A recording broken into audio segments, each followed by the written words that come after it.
이제 단원이 바뀌어서 어떻게 나아가는가 하는데 이르렀습니다.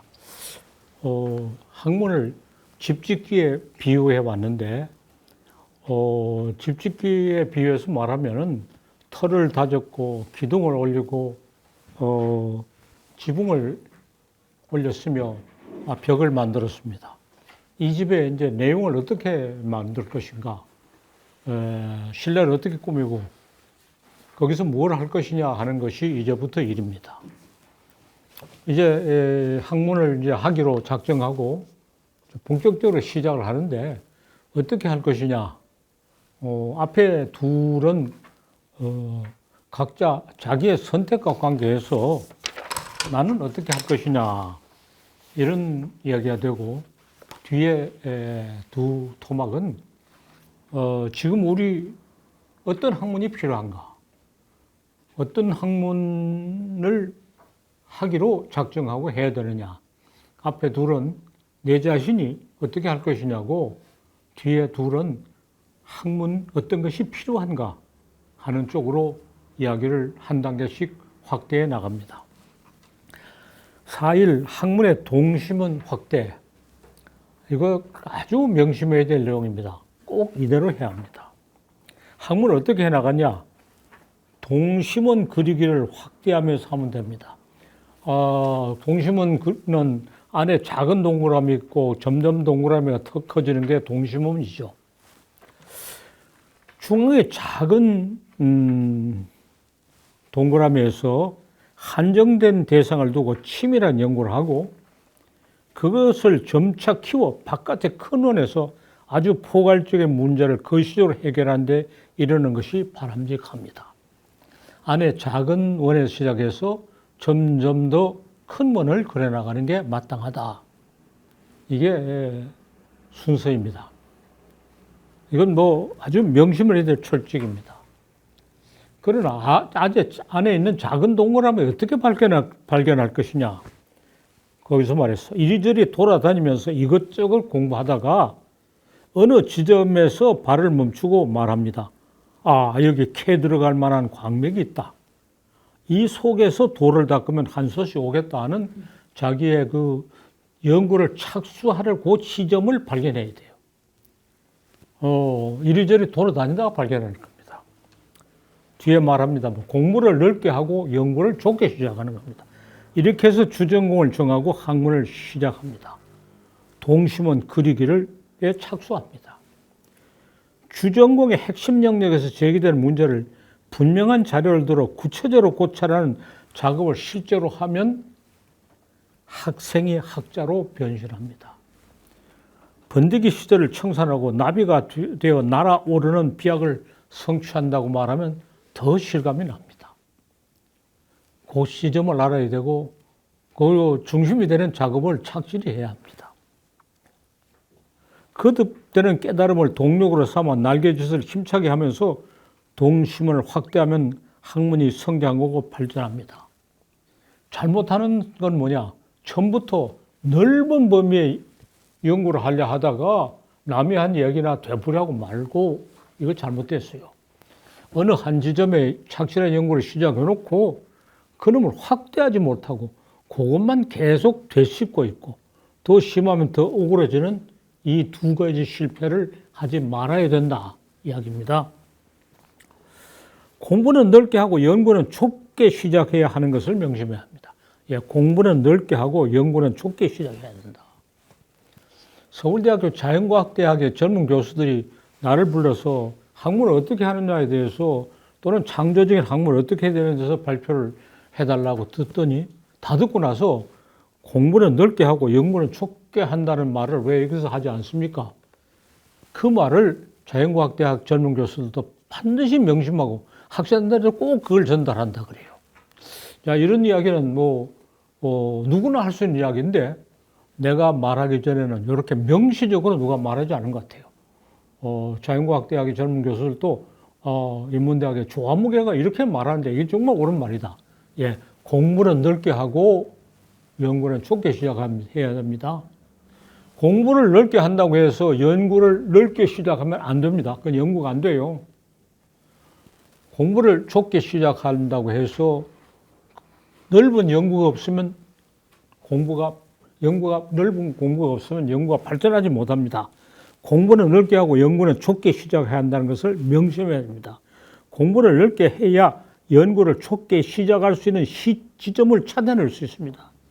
연구의 동심을 확대하는 것은 그 자체의 내부적으로 이미 한 연구가 필연적으로 발전하기도 하지만은 공부를 넓게 해서 진행 방향을 알 수 있고 앞으로 전망을 세울 수 있어야 그렇게 됩니다. 처음 시작할 때만 공부를 넓게 하고 연구를 좁게 시작하는 게 아니라 좁은 연구를 한 단계씩 발전하면서 공부는 항상 그보다 더 넓게, 항상 더 넓게 하고 있어야 돼요. 넓은 공부가 곧 연구라고 생각하면 큰일 납니다. 그건 아닙니다. 좁게 한 우물만 깊이 파면 된다. 이것도 절대로 안 돼요. 두 가지를 명심해야 됩니다. 공부를 넓게 진행해 남들이 하는 연구를 두루 알면서 자기는 연구하지 않으면 구경꾼에 지나지 않고 장돌뱅이 노릇을 합니다. 예, 공부를 넓게 해서 이것저것 아는 걸로 행세하는데 그거는 구경꾼이나 장돌뱅이고 학자는 아닙니다. 안목이 넓은 것이 길을 찾는데 도리어 방해가 될 수가 있습니다. 자기 시작할 시점을 찾아내지 못하면 세상 소식이나 정하고 옛날 사람의 도청도설 길가에서 그냥 길 가다 들은 이야기를 자기 것이라고 하면 안 돼요. 그렇게 망을 보면서 자기 것을 어디서 시작할까 찾아야 됩니다. 자기가 가보지 않은 길을 많이 안다고 여기는 것은 환상이나 착각입니다. 그건 대강하는 거죠. 또 더 절실하게 말하기 위해서 비유를 듭니다. 올림픽 구경하고 왔다고 전국 체전 선수를 깔보는 어리석은 짓은 하지 말아야 합니다. 저 먼 동네에 이렇게 하는 사람이 있는데 너는 그게 뭐냐? 예, 아닙니다. 구경꾼과 선수는 다릅니다. 올림픽의 구경꾼은 전국 체전을 나무랄 자격이 있다고 착각하지 말아야 합니다. 야구를 보면서 또 야구를 비유를 해봅시다. 타석에 들어선 선수를 향해 저 자식 홈런을 치지 스트라이크아웃을 당하는 것은 무슨 망할 놈의 짓인가 하고 구경꾼은 언성을 높여 나무랄 자격이 있습니다. 구경꾼은. 이렇게 나무라 되는 것이 구경꾼의 특권이죠. 그러나 선수는 구경꾼이 아닙니다. 다른 선수를 나무라지 말고 묵묵히 타석에 들어서야 합니다. 홈런을 탐내는 허영심을 누르고 마음을 비워 1루타라도 치려고 아니면 희생번트라도 되려고 최선을 다해야 하는 게 선수의 자세입니다. 학자로 나서고 교수 노릇 오래 하면서도 계속 구경꾼에 머무르는 사람 많이 봐요.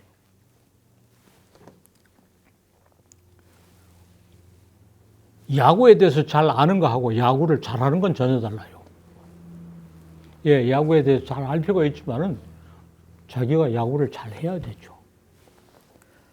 구경꾼은 잘 던지는 포수에게 최대의 찬사를 바치고 마음속으로 무슨 상이라도 내려야 되는 특권이 있습니다.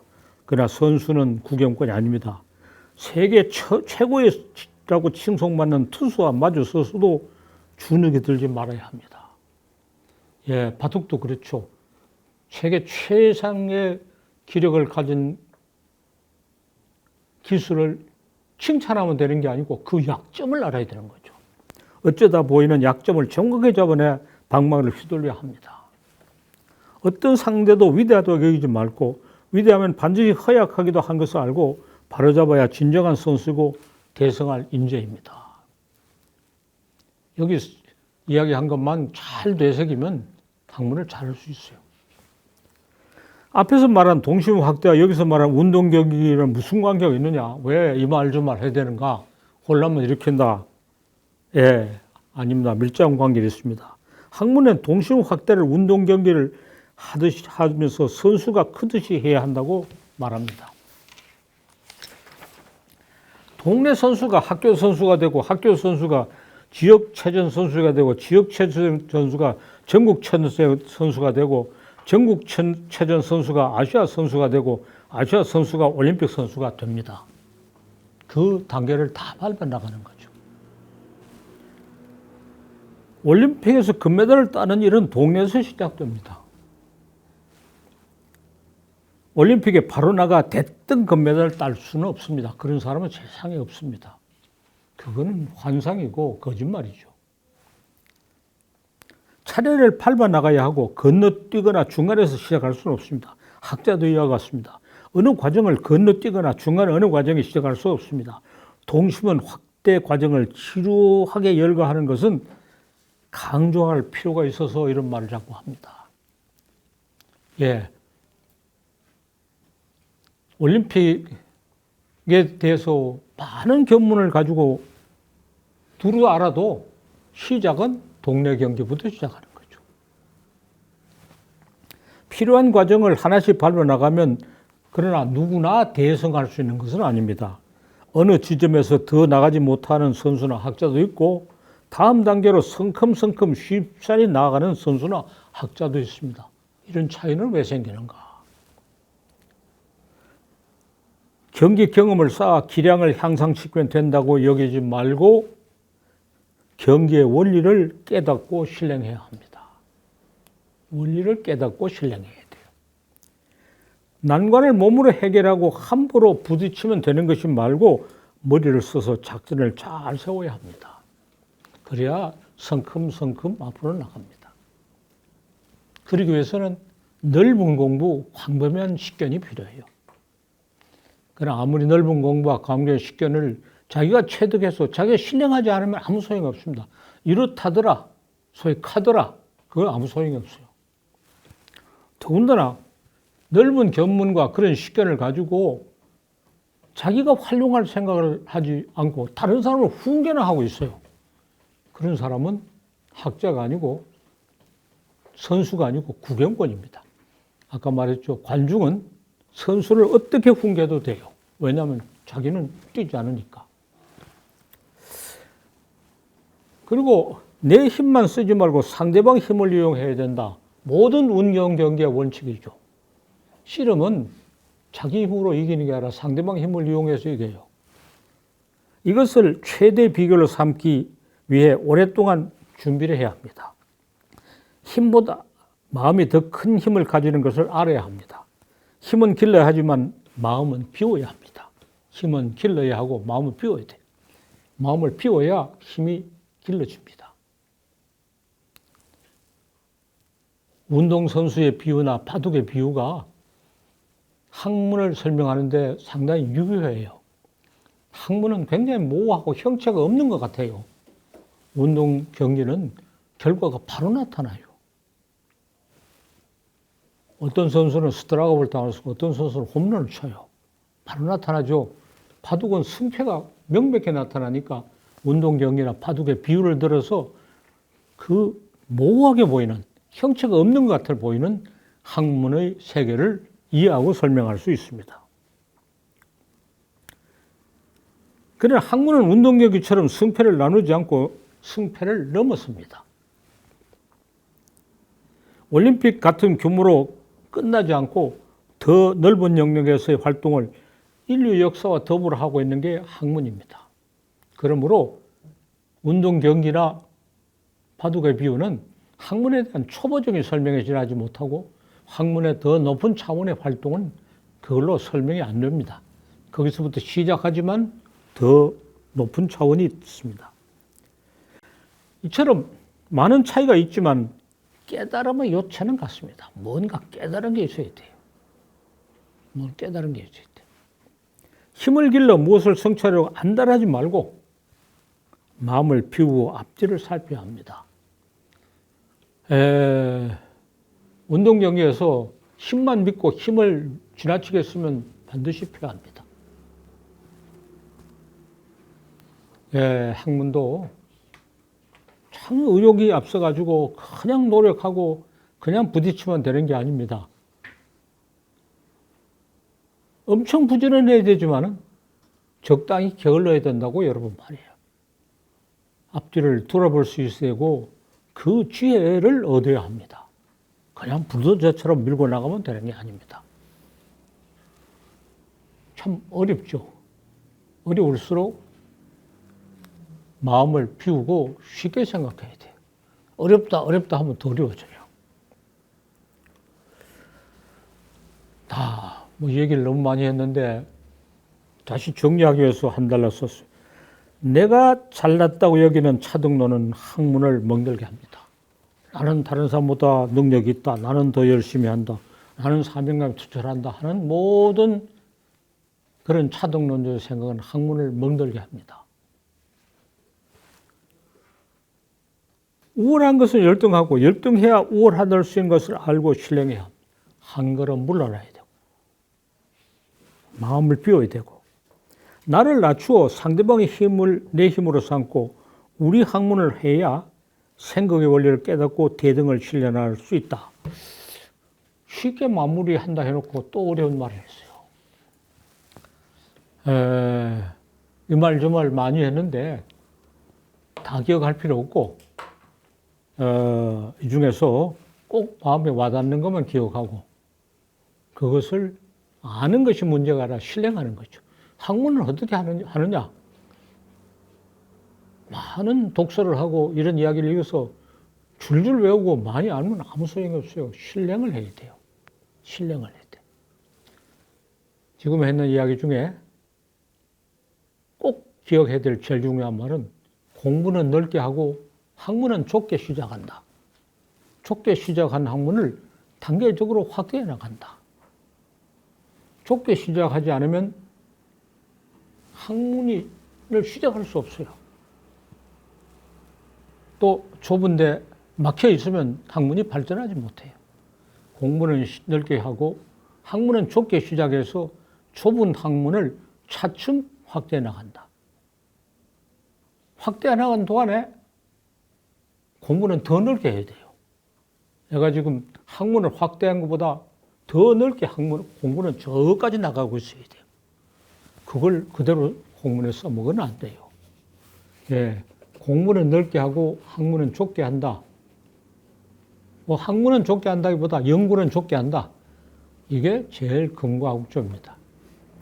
자연과학대학의 젊은 교수들도 자기들이 학생을 가르치고 논문을 제출할 때 반드시 강조하는 게 이거라 그래. 넓게 공부하고 좁게 연구해라.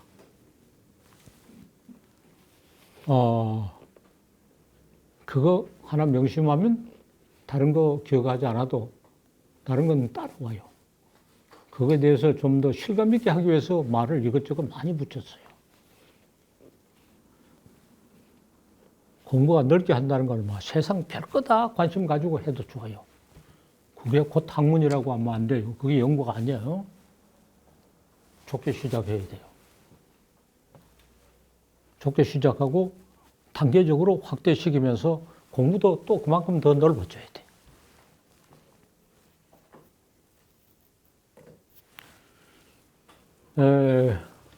이거 이어서 다음에 강의를 할 것을 세계문학 백문백답 하려고 하다가 그것은 유튜브에 맞고 이런 강의에 맞지 않아서 세계문학과 세계인식이라는 걸로 무려 25회분의 강의를 준비해놨어요. 거기에서 여러분들은 공부를 넓게 하는 게 무언가를 실감할 수 있을 겁니다. 25회분, 강의 25분, 이런 글로 말하면 100회분의 강의를 이야기하는데 그 중에 나는 여기서 시작할 수 있겠다. 나는 여기서 시작할 수 있어. 정할 수 있어요. 쭉 보여줍니다. 어디서 시작할래? 난 여기서 시작했다. 난 여기에 내가 들어갈 때가 있구나 하는 걸 발견할 수 있게 바라고 세계문학에 대한 100회분의 이야기를 합니다. 대부분 다 우리 한국문학과 관련이 됩니다.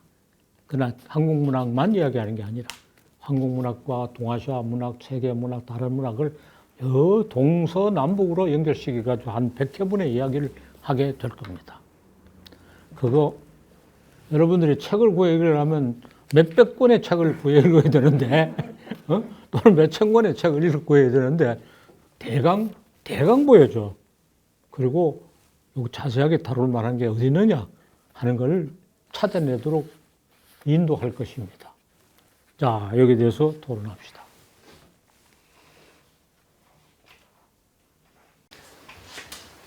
선생님, 저 마음을 비우라는 걸 좀 더 상세하게 좀. 마음을 비우라는 것은 자기가 나는 잘났다, 나는 능력이 있다, 남보다 잘한다 하는 차등론의 생각을 버려야 된다는 거예요. 그리고 또 하나, 쉽게 그 성과를 내려 하는 조급함을 버려야 돼요. 일을 쫓기는 듯이 하지 말고 여유 있게 해야 돼요. 전에 그랬죠. 깨달음은 그런 각박한 환경 속에서 쫓기듯이 공부해서는 절대로 안 온다 그랬어요. 여유를 가지고 안 해도 된다고 생각할 때 깨달음이 와요. 뭐 학문 안 해도 그만이다. 차라리 난 놀고 먹겠다. 이럴 때 깨달음이 오는 거예요. 마음의 불. 그러니까 성취에 대한 욕구와 자기에 대한 자부심과 이런 것을 다 버려야 되는 거죠. 그게 마음 비우는 거예요. 그리고 나는 이미 많은 것을 알고 많은 공부를 하고 있다. 그런 생각. 그게 제일 먼저 버려야 되라고 생각해요. 여기서 차등이 논의 학문을 병들게 한다. 차등론을 없애는 게 마음 비우기지.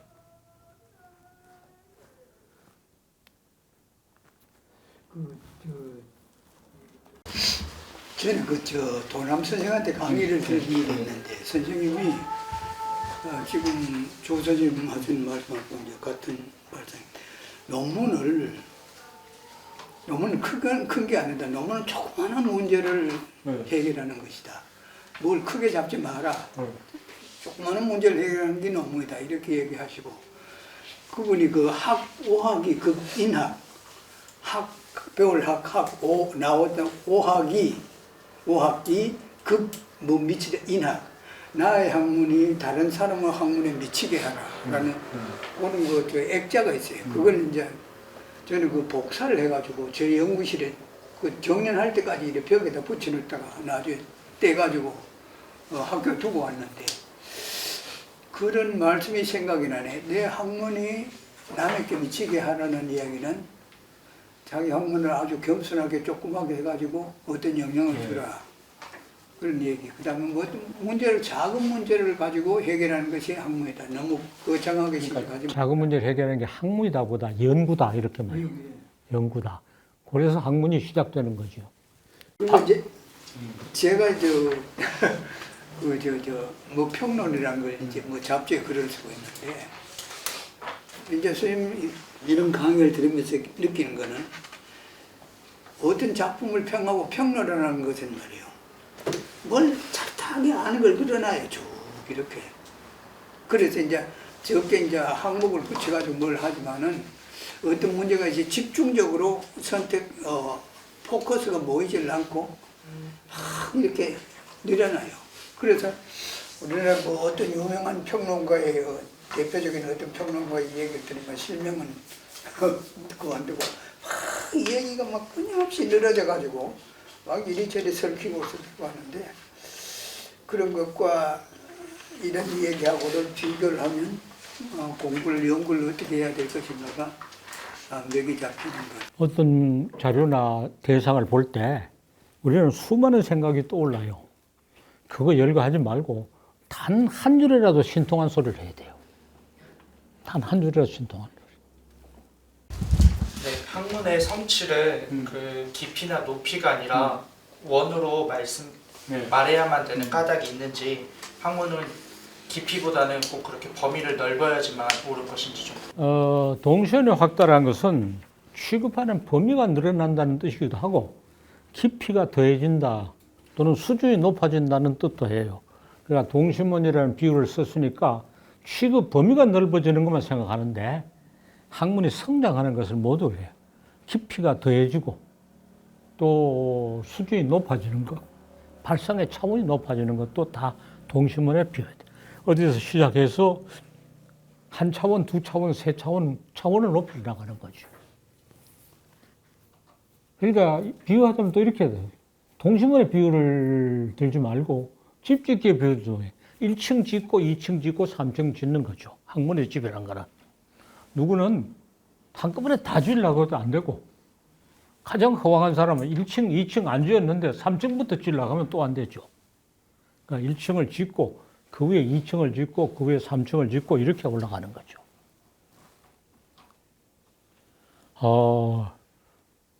학문을 해나가는 과정도 그렇고 논문 한 편도 그래요. 내가 쓴 박사 논문은 영웅소설의 시대적 성격이라고 하는 건데 제일 앞에는 서지적 연구를 했어요. 그러니까 영웅소설 작품 가운데 가장 많이 출판된 횟수대로 작품을 골랐어요. 아주 서지적이고 계량적인 연구죠. 1층 집입니다. 2층에는 작품 구조를 분석했어요.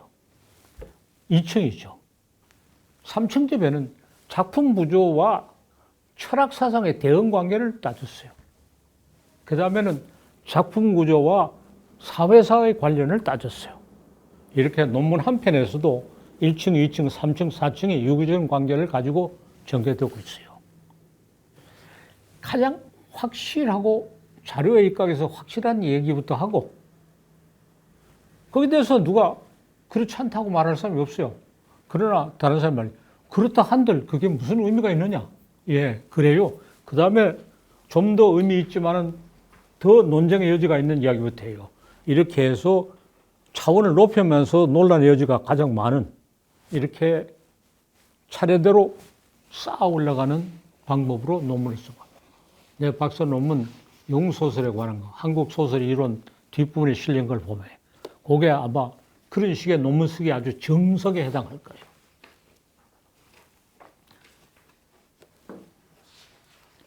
그러나 대개 1층 잘 지은 사람이 평생 1층 공사만 하고 2층 못 올리는 사람도 많아요. 서지적 연구 평생 그것만 하는 사람도 있어요. 그것도 안 되죠. 그것도 안 되고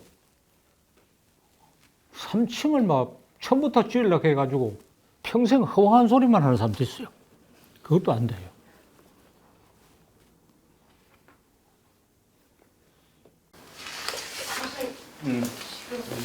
제가 지금 말씀 듣다 헷갈리는데요. 이 동심원을 말씀하시는 게 공부의 범위나 어떤 다양한 학문 영역을 말씀을 하시는 건지 아니면 공부의 방법론에 대한 부분인 건지가 여러 가지가 다 있는데 여기서 이야기한 본론은 양면 작전을 해야 된다 이야기예요. 넓게 공부하고 좁게 연구를 시작해야 된다 이 이야기예요. 그것으로 더 나가서 좋은 논문을 쓸 때도 박사학위 논문은 상당한 분량의 이런 저술에 가까운 연구입니다.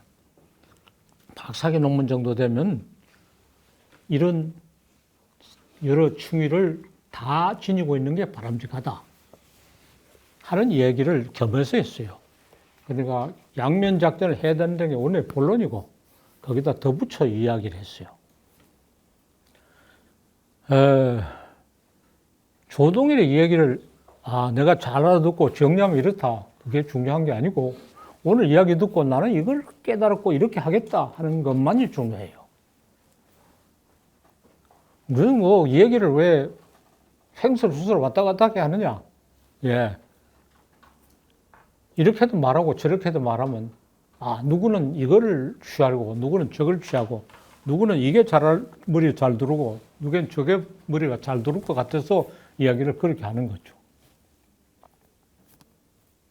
지난주에 이제 그 말씀하신 것 중에 문제의식과 집중력을 굉장히 강조하셨는데요. 이제 문제의식과 집중력은 문제를 해결하기 위한 거. 이거 오늘 바로 연결되죠. 공부를 넓게 하라는 건 문제의식입니다. 좁게 연구를 시작하는 건 집중력이에요. 그런데 문제의식을 갖고 문제 해결하려는 목표를 갖고 있으니까 그게 마음 비우기가 잘 안 되고 문제를 해결해야 된다는 생각을 계속 갖고 있어야 되는데 그걸 해결하려고 노력하고 그 마음 비우기. 자, 마음 비우기를 다시 말해요. 마음을 비워야 넓은 문제의식이 내한테 들어와요. 그렇죠. 내 마음에 뭐가 차 있으면 안 들어와요. 머리에 기억도 그래요. 잡다한 기억이 머리를 점령하고 있으면 새로운 게 안 들어와요. 비워야 돼. 그리고 학문이 아니라 우리가 살아가는데도 그 그 기억의 폐기가 그렇게 중요하다고 생각하는 말이에요. 머릿속에서 기억하지 않아도 되는 것을 지울 수 있는 능력. 그게 정말 깨달은 능력이 돋다는 능력이라 그래요. 기억할 필요가 없는 것이 머리를 가득 차고 있으면 새로운 사고를 못 해요. 그거 적당히 지워야 돼요. 비워야 돼. 비워야 돼. 저기 신교수 그 바둑 두십니까? 바둑을 두면요. 이거 차정론 뭐 잘났다 이런 얘기하는데 상대방을 무시하면요. 절대 바둑 못 이겨. 그렇지. 상대방 네가 뭘 내한테 감히 내 수를 당해. 그 다음에 상대방 말을 잡아먹겠다고 욕심이 가득 차면 절대 못 해. 안 돼. 그러니까 그걸 아주 겸손하고 상대방을 존중하면서 하나하나 수를 읽어야지 교만하게 상대방이 막 심사숙고해야 되는데 나는 제주가 해도 뭐한테 툭툭 뜨면요. 백전백패해야 돼. 그러니까 바둑은 전투가 양보고 양보가 전투야. 그러니까 두 개 중에 내가 이걸 먹으면 이걸 양보해야 돼. 둘 다 차지하려고 하면 절대로 안 되지. 네.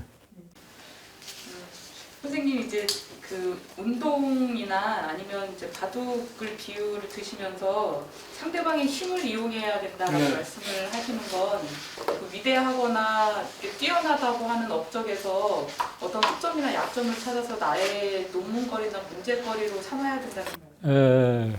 학문을 운동경에 비하는 것은 일면적인 타당성밖에 없다는 걸 전제하고 이야기합니다. 학문적인 연구의 대부분 작업은 기존 연구와의 대결입니다. 그러니까 상대방의 힘을 이용한다는 것은 상대방의 장점을 가져와서 상대방의 약점을 극복해야 돼요. 자, 모든 기존의 학문은 장점이 있으면 약점이 있어요. 상대방의 장점을 내 장점으로 가져와서 상대방의 약점을 극복할 수 있어요. 상대방은 자기 장점만 알고 약점을 몰라요. 장점에 도취되어 있어요. 나는 가만히 보면 상대방의 장점을 내가 살짝 훔쳐온다 할 수 있어요. 훔쳐와서 상대방의 약점을 딱 시정하면 내가 올라서요. 바둑두릉도 마찬가지지. 예. 그 점에서 씨름 선수와 같아요. 씨름 선수가 상대방의 힘으로 상대방을 무너뜨려요. 씨름 중에 절대적인 강자가 있어가지고 뭐 상대방을 그냥 마음대로 들어올리는 그런 선수는 없어요. 다 백중지세죠. 다 백중지세인데 상대방의 힘을 가지고 상대방을 넘어뜨리는 것도 학문의 세계도 그래요. 그렇게 해서 동심원 확대라고 하는 것을 점점 더 강한 상대와 싸워 나가는 거죠.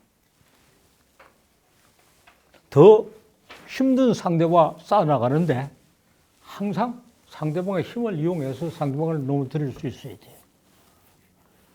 그러나 그것은 학문의 일면이야, 전면이 아니라고요.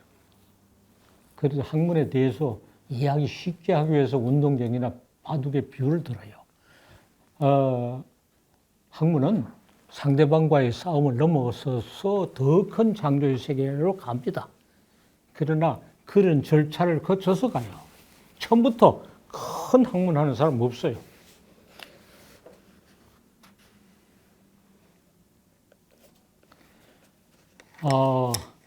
내가 학문을 시작할 때 민요를 연구하고 탈춤을 연구했는데 민요에 관해서는 사실상 그전 때까지 연구가 별로 없었어요. 그러나 탈춤에 관해서는 앞에 사람들이 뭘 많이 이야기해 놨어요. 그래서 앞에 사람들이 탈춤 연구를 넘어서면서 내 연구가 전혀 다른 방향으로 전개됐죠. 어떤 학문은 분야는 그 기존과 거의 없는 분야도 있고, 그러나 대부분 분야는 기존 연구가 남마와 같이 얽혀 있어요. 적정한 상대를 택해서 요 사람하고 싸움 넘어가, 요 사람 넘어가, 이렇게 넘어가는 요령을 거쳐서 올라가는 거예요.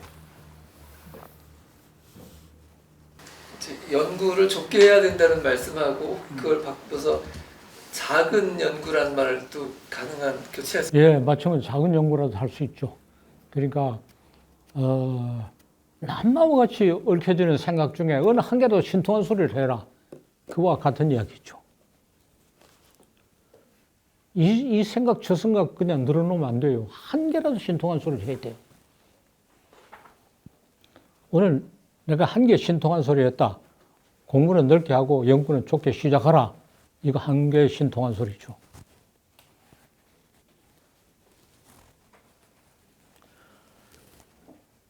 이것은 학문의 분야를 넘어서서 어디서라도 다 쓰이는 소리입니다.